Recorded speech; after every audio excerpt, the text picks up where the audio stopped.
Laissez le processus de maturité agir. Les impatients n'auront rien de Dieu. Surtout quand on parle du message de la maturité. La maturité appelle à la patience. Amen. On l'a vu. Les impatients n'auront rien. Les impatients ne verront rien. Je dis parfois on donne des grands secrets. Mais le problème c'est que beaucoup de personnes sont impatientes.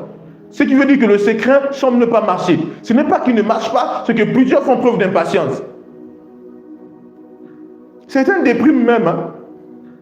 Et ils doutent sur les choses qu'on dit. Parce qu'ils n'ont pas pratiqué. Et il y a des gens qui pensent qu'ils pratiquent à leur propre Dieu. Tu me suis dit.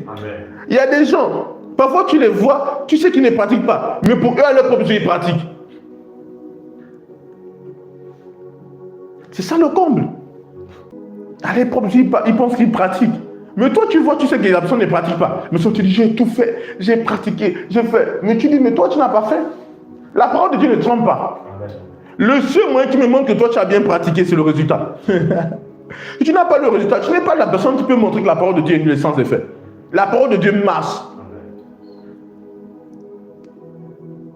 Tu as pratiqué, oui, j'ai fait tout ce qu'on a dit. Tu n'as pas fait, pas avec patience. Tu déprimes en disant que non, ça ne marche pas. Tu as fait ça pendant combien de temps? Pendant combien de temps? Et c'est toi qui dis que ça ne marche pas. Mais ce qui est bien, c'est que le message marche. Quand tu le pratiques juste un peu, ce que ça commence à faire à l'intérieur de toi, c'est autre chose. Et après, l'extérieur va suivre.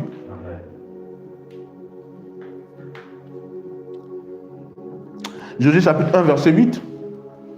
Que ce livre de la loi ne s'éloigne point de ta bouche. Que ce livre de la loi ne s'éloigne point de ta bouche. Très bien. Médite-le jour et nuit pour agir fidèlement selon ses Ah, il a encore dit quoi ici? Pour agir fidèlement. Donc fidèlement fait appel à quoi? La constance. Alléluia. Donc il dit, pour agir fidèlement, il dit, médite-le constamment. Amen. Avec constance. Oui, mais c'était vont pas faire avec constance, ils vont dire, ah, ça ne marche pas. C'est des vrais paresseux, quoi. Tu es patient avec les choses de ce monde, avec Dieu, tu dis, non, Dieu, ça marche toujours. C'est là-bas où tu fais preuve d'impatience. Là où ça marche toujours, tu fais preuve d'impatience. Et ça, là où ça ne marche pas, c'est là-bas où tu veux être patient. Mais c'est un problème. Faire preuve de patience encore comme jamais avec Dieu. Les hommes de ce monde disent quoi? La patience est un chemin d'or. Vous avez entendu ça? Oui. C'est un principe fondamental dans la marche avec Dieu. Surtout quand Dieu t'appelle à être un fils de Dieu accompli. Quand Dieu t'appelle à être un être mature. Dieu ne va pas juste dire non, il t'apprend les voies. Il fait pas à pas. Amen. C'est pourquoi vous savez, moi je ne brûle pas. Là où Dieu m'appelle à être, je sais que je serai. Et je dis Seigneur, je vais bien subir la formation. Certains veulent être là où ils sont passés par la transformation de la formation. Au contraire, moi, je me plais dans la formation, la transformation qu'apporte la formation. Amen. Mais certains ne subissent pas patiemment ce que Dieu les appelle à subir. On dit, même le Seigneur sur la terre, il a patiemment supporté, sans rien dire. Il est arrivé à la croix, il a dit, j'ai tout accompli, je remets mon esprit. Quelqu'un me suit ici? Amen. Celui qui ne subit pas patiemment la formation ne deviendra pas. Parfois, tu es en train de faire une chose, tu sens que à l'intérieur de toi, il y a une lutte, je dois cesser, tu laisses. La patience te donne un contrôle intérieur incroyable. Amen. Tu sais que tu ne peux plus, mais tu dis, je dois continuer. Avec l'espérance que tu dis, ça marche. C'est une des dimensions dans ta marche avec Dieu que tu dois ajouter. Si cette dimension, tu ne l'as pas mise dans ta marche avec Dieu, ça devient compliqué pour toi. C'est pourquoi quand je vois quelqu'un qui dit non, ça n'a pas marché, je ris en fait. Parce que je sais que la personne ne fait pas. Je ne peux pas dire à Dieu que ça n'a pas marché. C'est impossible. Mais non, tout le monde doit comprendre le message dans les moindres détails. Parce que certains ne comprennent pas le message dans les détails. Et c'est là le grand problème. Parce qu'ils négligent les détails qu'on donne, ils ne se rendent pas compte que les détails comptent. Les détails ne sont pas rien. Amen. Ce qu'on t'a confié fidèlement, réponds ça fidèlement. Certains on les confie des choses, ils disent bon, ça c'est pas nécessaire, ça c'est pas nécessaire, je prends ça. Non, tu n'es pas un fidèle receveur. Quelqu'un me suit ici? Oui, tu ne dois pas enlever certaines choses. Ces choses que tu enlèves, est-ce que tu sais que ça marche? Mais tu enlèves ces choses et tu veux juste garder ce que tu penses être essentiel. Non!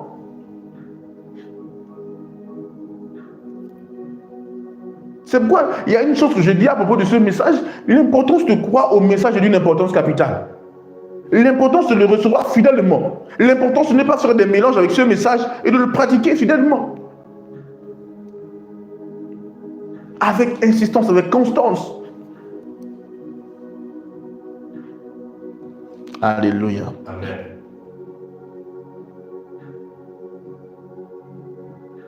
Prends-moi 1 Timothée chapitre 4, versets 7 à 8. Repousse les contes profanes et absurdes. Exerce-toi à la piété, car l'exercice corporel est utile à peu de choses. Il dit, exerce-toi à la piété. Car l'exercice corporel est utile à peu de choses.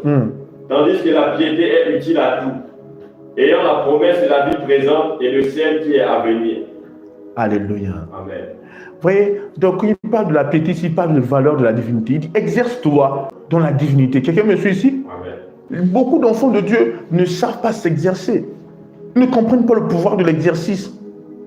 L'exercice est primordial. Celui qui ne s'exerce pas, celui qui ne comprend pas le pouvoir de l'exercice ne pourra pas.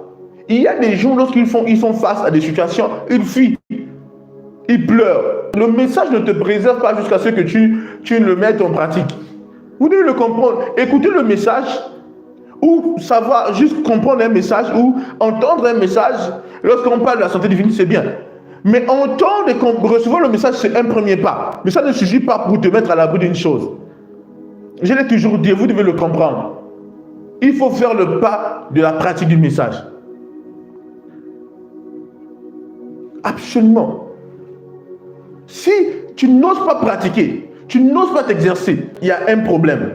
C'est-à-dire que le message sera, tu dis non, c'est trop illusoire. Je vous dis que certains chrétiens croient en toute autre chose plus qu'à la parole de Dieu. C'est-à-dire que pour eux, les enseignements ne sont pas fiables, ils n'est pas sûr. Quelqu'un me suit ici? Et pourtant, tout ce qui est enseigné, c'est la parole. Alléluia. Mais pour ceux qui croient, ils croient pour un jour, pour une semaine. Ils croient jusqu'à ce que la situation vienne devant eux. Ils cessent de croire. Au contraire, c'est pendant que la situation vient devant toi. C'est là même, c'est ça en fait, qui montre que le message est fort. C'est le moment de le pratiquer. Ne crois pas que le message va te préserver de certaines choses. Le message va t'élever au-dessus. De toute façon, que si les choses arrivent, tu sors de là. Ou tu as la victoire dessus. Quelqu'un me suit ici? Oui. Je prends un exemple. Je prends mon téléphone. Je te dis, bon, le code de mon téléphone, c'est ça. N'est-ce pas? Je donne le code. Et après, je pars un mois après, je tiens le téléphone. Ou je t'expose le téléphone. Qu'est-ce que tu fais pour ouvrir le téléphone? Tu dois l'ouvrir. Qu'est-ce que tu fais? Tu insères le code. Si tu as une situation dans un domaine qui arrive, le code a été donné. Quelqu'un me suit ici? Amen. Le code de la victoire dans les différents domaines. Le code pour manifester quelque chose. Qu'est-ce que tu fais? Tu prends le code et tu l'insères. Quelqu'un me suit ici? Amen. Tu pratiques ce que tu as reçu. Yes. C'est très important de pouvoir pratiquer. Vous devez apprendre ces pas-là. Si dans ta vie, ta marche avec Dieu, tu ne fais pas ces pas, ça deviendra compliqué pour toi. Alléluia, ça deviendra compliqué. Tu ne fais pas les pas, qu'est-ce que tu attends? Tu ne verras pas. Le message marche. La parole de Dieu est prouvée. Elle est sûre. La parole de Dieu est fiable. Je dis souvent que le message marche. Si tu as l'impression que ça ne marche pas, fais marcher le message. Quelqu'un me suit. Je vous ai toujours dit que si on dit à quelqu'un que la voiture, elle fonctionne, elle est parfaite, tout est OK. On te donne la clé. C'est pas parce que tu regardes la voiture qu'elle va démarrer seule, ou tu t'assois et la voiture va démarrer. Non. Qu'est-ce que tu fais? Tu insères la clé. Tu fais ce qu'il faut faire pour que ça puisse marcher. Amen. Parce que ça marche déjà. Mais certains vont entrer dans la voiture, ils vont s'asseoir, ils n'insèrent pas la clé sans là. Démarre, avance, ça ne peut pas avancer. Quelqu'un me suit ici? Amen. Tu dois pouvoir avoir la maîtrise, savoir démarrer. Ça marche déjà. C'est ainsi qu'avec ce glorieux message, si tu ne le comprends pas, tu ne pourras pas le pratiquer. Ou tu ne pourras pas vivre les résultats, manifester la gloire du message. Parce que tout message vient avec une gloire qu'il faut comprendre pour manifester. Qu'il faut comprendre ce qu'il faut faire pour manifester.